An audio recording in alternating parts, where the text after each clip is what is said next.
Hello again, it's Dr. Morazi with Minutes for Moms, here to give you more practical pediatric advice. Today is going to be our second video in a series of 5 in regards to your newborn baby. Today we're going to talk about infant feeding.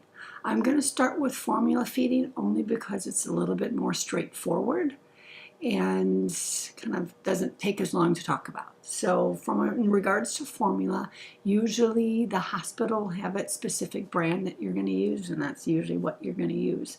In my opinion, I don't find a big huge difference between brands of formulas. That'll probably be a video that we will do at a later date, kind of helping you figure out brand versus brand. What is most important is if you are formula feeding the baby, you need to make sure that you follow the directions on the bottle. So that means if you are doing a concentrate, if you are doing powder, or if you're doing ready to feed formula. So that is imperative that you follow that.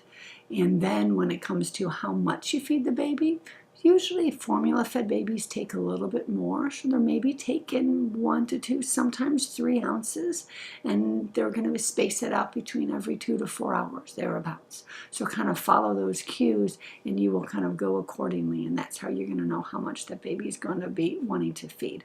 Rule of thumb, if you overfeed the baby, it's going to spit up. Just like if you put too much gas in your car, it's going to overflow. Same thing's going to go with your formula-fed baby, just because it comes out fairly fast. So that's formula feeding kind of in a nutshell.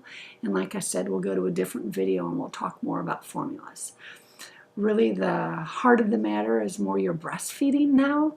So if you are choosing to breastfeed, that is definitely a personal choice. Breastfeeding is very, very hard and really takes time and work and energy, and nobody ever told me that. My first baby, I was a resident, so I was a doctor by then, and boy did I have a hard time, and nobody told me I was going to have a hard time. So my opinion is, if you know that it's difficult going into it, you're not going to be disappointed as you hit your highs and your lows when it comes to that. So really, the rule of thumb is if that you can get through those first 7 days of breastfeeding, usually it's smooth sailing after that. So when you're in the hospital, you definitely want to take the advice of the nurses as well as the lactation consultants, whoever is there to kind of help make this an easier process. They will give you guidance on position, frequency, how to kind of hold the baby, and just their expertise will make your job easier as you head home and just have the baby home by yourself. What you want to do from a nursing standpoint, the only way that your milk is going to come in is if you feed frequently. So that means you're putting that baby to the breast every 1.5 to 2.5 hours.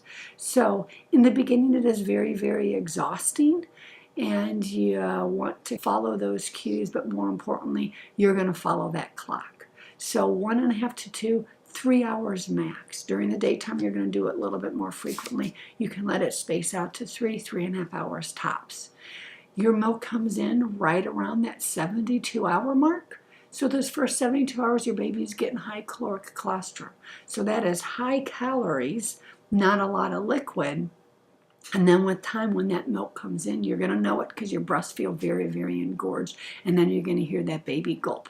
Then things kind of take off and things get easier and much more enjoyable, if you want to kind of label it like that. But like I said, it takes really about that 7 days before that is easy.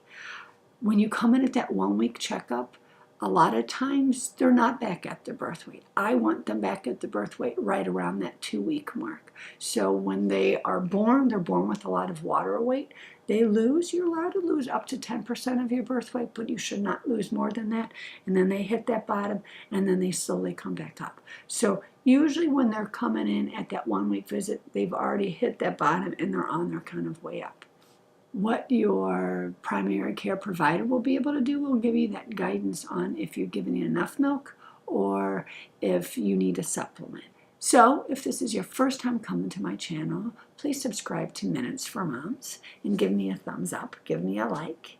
And by all means, you can leave any comments for future videos of anything that I need to cover. Until next time, see ya.